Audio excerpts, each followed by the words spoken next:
네, 여러분, 이번 시간에는요, 우리 14장, 그러니까 금융제도에 의해 14장에 대한, 내용을 이제 간단하게 이제 설명을 좀 드리도록 하겠습니다. 우리가 기말고사에 나오는 그 문제를 보게 되면요, 이 14장에서는 굉장히 쉽고 간단하게 나옵니다. 그래서 여기에 있는 내용들은 뭐 다 알아야지만 우리가 풀 수 있는 건 아니지만, 그래서 기본적으로 우리가 조금 알아야 될 부분들을 뭐 같이 한번 설명을 해보도록 하겠습니다. 우리 교재를 보면서 이제 공부하시면 될 것 같은데요. 14장 322페이지를 보시면요. 국제통화와 외환이라고 하는 것이 나옵니다. 거기서 보시게 되면요. 322페이지에서 네 번째 줄 국제거래에 있어서 우리가 결제 수단으로 사용하는 것이 있습니다. 결제 수단으로. 그래서 그 결제 수단으로 사용하는 돈. 그래서 우리는 기축통화라고 이렇게 이야기를 할 수가 있겠죠. 뭐 지금 국제 경제에서의 기축통화는 당연히 이제 달러라고 보시면 되겠습니다. 달러. 그 다음에 이제 322페이지 보시면 중간쯤에 이런 이야기가 나옵니다. 이제 금태환이 정지가 되었다라는 말이 나오는데요. 금태환이 정지가 되었다. 1944년도 2차 세계대전이 거의 끝나갈 때쯤 무렵, 그러니까 뭐 45년도에 45년도 5월 달에 독일이 항복하고 8월 달에 일본이 항복하죠. 그래서 그 전에 이미 연합군 측은 이제 우리가 좀 거의 이겼다. 자, 그러면 전쟁이 끝났을 때 뭐 어떤 식으로 해서 국제 경제 혹은 국제 금융을 이끌어 가야 될 것이냐, 이 논의가 있었습니다. 어디서 있었느냐? 미국의 조그만 소도시인 브린턴 우주에서 있었습니다. 그래서 그 브린턴 우주에서 어떤 식으로 결정이 났냐면요. 이런 식으로 결정이 났어요. 자, 금이 있고요. 금하고 미국 달러는 교환을 하는 걸로 하자. 하지만 다른 나라 통화, 뭐 예를 들어서 영국 파운드하고 금과의 교환은 안 되고, 다만 달러하고 파운드하고 교환은 가능하게 해서, 그래서 달러를 금으로 바꾸게 하자. 뭐 다른 나라 통화도 역시 마찬가지겠죠. 뭐 예를 들어 스위스 프랑이라든가 뭐 아니면 도이치 마크라든가 뭐 이런 식으로 하게끔 이렇게 결정을 내렸습니다. 그리고 이 달러하고 다른 나라 통화 간의 관계는, 즉 환율은 고정시켰다라는 겁니다. 고정. 그래서 이런 고정 환율 제도의 어떤 체제를 우리는 브렌튼 우주 체제라고 할 수가 있습니다. 브렌튼 우주라는 곳에서 결정했기 때문에 그런 거죠.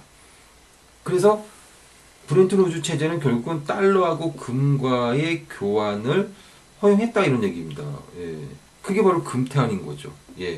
그러던 것이 1970년도 들어서면서 이 금태환을 미국이 정지시켰다는 겁니다. 미국은 왜 정지시켰느냐? 막대한 재정 적자와 막대한 무역 적자를 해결하기 위해서 고정 환율이었던 브렌튼 우주 체제를 깨고 변동 환율 제도로 이제 바꿔버렸다는 겁니다. 자, 그래서 금태환이 정지됐다라는 이야기는 바로 그런 이야기라고 보시면 되겠고요. 그 다음에 여러분들 323페이지에 오시게 되면요. 뭐 국제통화라고 하는 이야기들이 좀 나옵니다. 그래서 두 번째 줄에 국제통화로서 쓰이는 것들이라고 나오는데, 뭐 당연히 미국의 달러와, 그 다음에 영국의 파운드, 그 다음에 이제 영국을 제외한 나머지 이제 유로 국가들이 있잖아요. 유로 국가들이 쓰고 있는 유로화, 유로화. 그 다음에 또 뭐 일본 엔화. 그 다음에 요새 중국이 부상하고 있으니까 중국의 위엔화. 뭐 이런 것들이 이제 국제 통화로서 쓰이고 있다라고 보시면 되겠습니다. 자, 그런데 이제 이런 어떤 국제 통화로서 쓰이게 되면요, 그 나라는요 어떤 효과를 보이냐면 323페이지 중간쯤에 셰노리지 효과라는 게 있습니다. 여러분, 셰노리지 효과라고 하는 것은 뭐냐? 기축통화국, 즉 국제통화국이 누리는 어떤 이득 효과라고 볼 수가 있습니다. 이게 뭐냐면, 예를 들어서 달러를 한번 생각해 봅시다. 미국 달러. 미국 달러를 뭐 예를 들어서 1달러를 갖다가 만드는데 얼마나 들어가겠습니까? 글쎄요, 뭐 알지는 못하겠지만 1달러 들어가는데 뭐 예를 들어서 뭐 1센트가 소요된다라고 한번 하겠습니다. 1센트. 자, 근데 그 1센트를 들여서 1달러를 만드는 거잖아요. 그쵸? 예. 자, 이 1센트는 화폐의 주조 비용입니다. 그 다음에 요거는 화폐 가치죠. 예. 1센트를 들여서 1달러를 찍어낸다라는 겁니다. 그러면 미국은 주조 비용은 1센트 들었는데 가치는 1달러다? 이게 더 크죠. 예. 요런 거에 바로 셰너리지 효과입니다. 그냥 화폐의 주조 비용과 화폐 가치의 차이에서 오는 이익, 요것이 바로 셰너리지 효과라고 보실 수 있고요. 이것이 좀 더 확장돼서 그냥 기축통화국이 누리는 경제적인 이득이다라는 말로 이야기를 할 수가 있겠습니다. 자, 그 다음에 그 323페이지 밑에서 7번째 줄 특별 인출권, 즉 SDR을 탄생시켰다라고 하는데요. 이 SDR이라고 하는 것은 뭐냐면요. 일단은 현재 기축통화국은 미국 달러죠. 예, 미국 달러입니다. 그래서 이 달러가 국제사회에 충분히 공급을 하게 하려면 미국은 계속해서 경상수지 적자를 갖다가 감수해야 됩니다. 물건을 사갖고 오고 많이 사갖고 와가지고 달러로 계속 공급해줘야 되겠죠. 물건 사갖고 오니까 달러로 주는 거죠. 예. 그래서 미국은 경상수지 적자를 감수해야 되는데 만약에 달러 공급이 중단이 된다면 세계 경제가 위축될 수밖에 없다라는 거죠. 그래서 이러한 모순을 좀 해결하고자 미국, 영국, 프랑스, 독일, 일본 등이 모여서 지금 이제 프랑스하고 독일은 이제 유로로 바뀌었겠지만 이 통화를 갖다가 이 나라들의 통화를 갖다가 가중 평균해 가지고 만들어낸 가상 통화를 우리는 SDR이다 이렇게 이야기를 할 수가 있겠습니다. 자, 그 다음에 이제 그 책을 넘기셔가지고요. 324페이지 한번 볼게요. 이제 환율의 개념에 대해서 이야기를 해보도록 하겠습니다. 환율의 개념. 환율이라고 하는 것은 외화의 가격이죠. 그렇죠? 예, 그래서 그 환율이라고 하는 것은 뭐 1달러에 뭐 1,000원이다 뭐 이렇게 표시를 하기도 하고 혹은 뭐 1원은 0.001달러다 뭐 이렇게 표시를 할 수도 있겠죠. 자, 그러면 이 두 가지 방법으로 표시를 하는데 우리나라는 대개 이제 이런 방법으로 이제 표시를 하게 됩니다. 그 다음에 환율이 하락하고 환율이 상승하는 것으로 우리가 이야기를 한다면 환율 상승이라고 하는 것은 환율이라고 하는 것은 정확하게 말하면 외화의 가격이거든요. 그래서 환율이 상승했다? 그럼 환율이 상승했다는 것은 외화 가격이 올랐다는 거니까 1달러에 1,000원이었던 1달러에 1,000원이었던 것이 1달러에 뭐 1,100원으로 올랐다 뭐 이런 얘기입니다. 달러 가치가 1,000원에서 1,100원 올랐죠. 하지만 환율이 하락한 것은 달러 가치 즉 외화 가격이 하락한 거고 1달러에 1,000원이었던 외화가 뭐 900원으로 떨어졌다. 이것을 우리는 환율이 하락했다라고 이야기를 할 수가 있겠습니다. 어쨌든 환율이란 외화의 가격이라고 보시면 되겠고요. 우리 그 325페이지 보시면 그래프가 하나 나옵니다. 그 그림 14-1 보시면 그래프 한번 그려볼까요? 자, 그래프를 그리게 되면요. 항상 Y축엔 가격이 써져 있는데 외환 시장에서의 외환의 가격을 우리는 환율이라고 합니다. 즉 외화의 가격 환율이라고 하고요. 그다음 요거는 외화의 수요 공급인데 외화의 양인데 우리가 수요 곡선이 있고요. 그다음에 외화의 수요, 외화의 공급이 있습니다. 그럼 수요와 공급이 만나는 점에서 균형 환율이 형성이 되겠죠. 균형 환율이 형성이 될 겁니다. 근데 만약에 환율이 낮다. 예, 1달러에 800원으로 떨어졌다. 그러면 어떤 현상이 나옵니까? 초과 수요가 나오는 거죠. 예. 왜 그러냐? 공급은 적고 수요는 많으니까 그런 거죠. 환율이 하락했다라는 겁니다. 환율이 하락했다는 이야기는 외화 가격이 싸진 거죠. 외화 가격이 싸졌으니까 외화 수요가 늘어나잖아요. 예. 그 다음에 외화 가격이 싸졌으니까 공급은 줄어드는 거죠. 예. 그러니까 초과 수요가 발생하는 거고요. 초과 수요가 발생하면 가격은 오르게 되겠죠. 만약에 환율이 1,200원으로 올랐다. 환율이 상승했다라는 것은 외화 가격이 올랐다는 거고, 외화 가격이 올랐으니 공급이 늘어나겠죠. 뭐든지 가격이 오르면 공급이 늘어나잖아요. 아무리 가격이 또 너무 올라갔으니 수요는 줄어들 수밖에 없겠죠. 그러니까 당연히 초과 공급이 발생하는 거고, 초과 공급이 발생하면 가격은 떨어지는 거죠. 예. 뭐 그 얘기를 갖다가 그림 14-1에서 하고 있는 겁니다.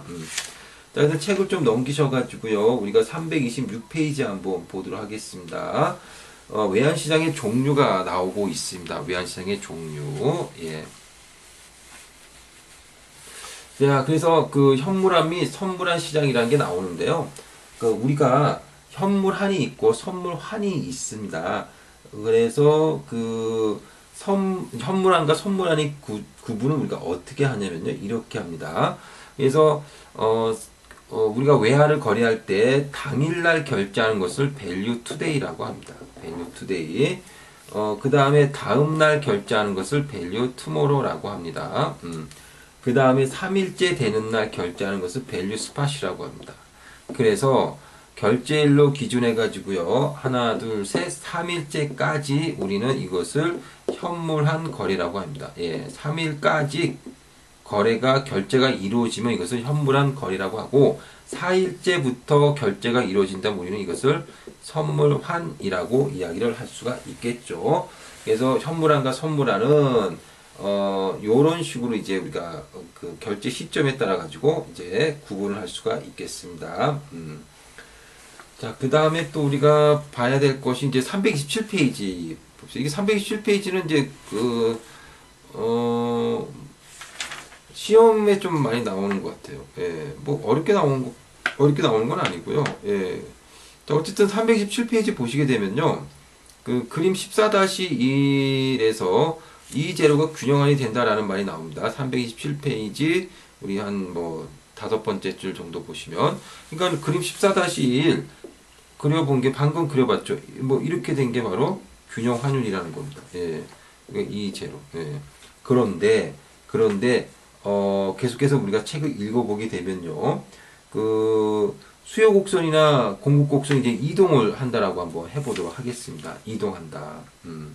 자, 그래서 예를 들어 가지고 우리가 이전 지출, 여러분들 327페이지 중간에 보면 이전 지출이 증가함으로써 이런 말이 나오잖아요. 이전 지출이라고 하는 것은요, 반대 급부 없이 지출하는 것을 말합니다. 그냥 뭐 아무런 대가를 바라지 않고 그냥 주는 거죠. 예. 자, 어쨌든 이전 지출이 증가하게 된다면 달러를 갖다가 수요를 하기 위해서는 어쨌든 외환 수요가 증가하겠죠. 따라서 수요 곡선이 이렇게 오른쪽으로 증가합니다. 자, 수요가 증가하니까 어떻습니까? 환율이 상승하는 거죠. 그래서 수요가 증가하니까 환율이 상승하는구나 라는 것을 우리가 할 수가 있겠습니다.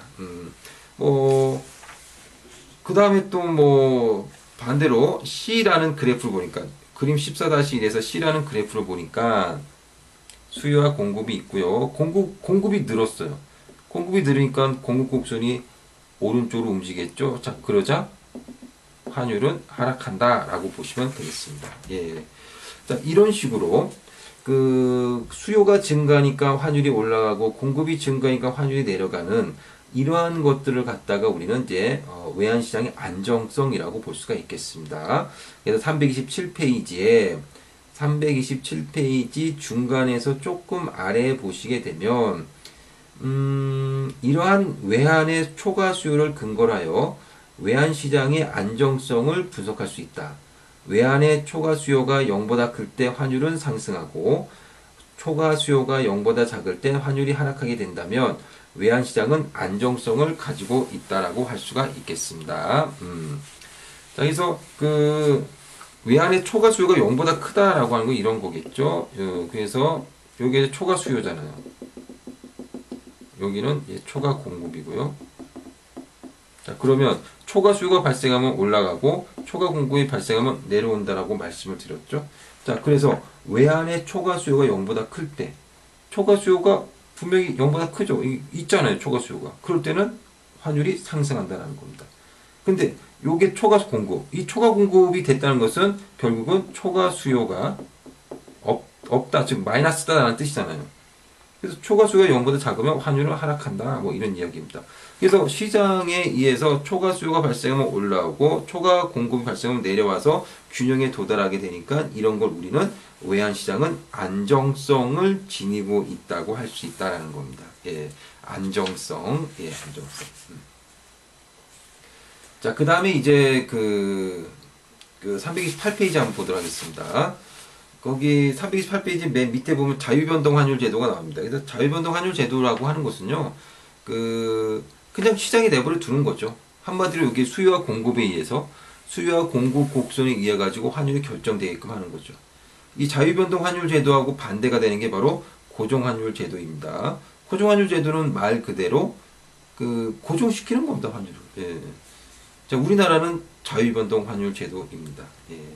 근데 우리나라 같은 경우는요, 이 97년도 IMF 외환위기를 계기로 자유변동 환율 제도로 넘어오기 전에는 관리변동 환율 제도였어요. 예, 그래서 329페이지, 9번째 줄 정도에 보면 관리변동 환율 제도가 있잖아요. 그죠?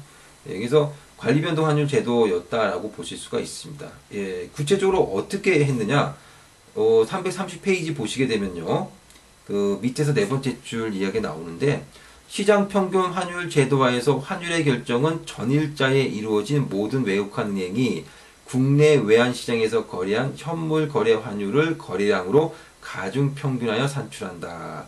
이것을 당일의 시장 평균 환율이라고 하고 이것이 당일의 매매 기준이 된다. 그러니까 우리나라는 97년도 자유변동 환율 제도로 이전하기 전에 이런 어떤 시장 평균 환율 제도를 갖다가 채택하고 있었거든요. 한마디로 뭐 예를 들어서 국민은행, 그러니까 은행들도 모양거래를 할 거니까 국민은행도 할 거고 신한은행도 할 거고 우리은행도 할 거고 뭐 다 하겠죠. 예. 그래서 각각의 이런 은행들이 외환거래를 한 것을 갖다가 가중평균합니다. 평균돼요. 예.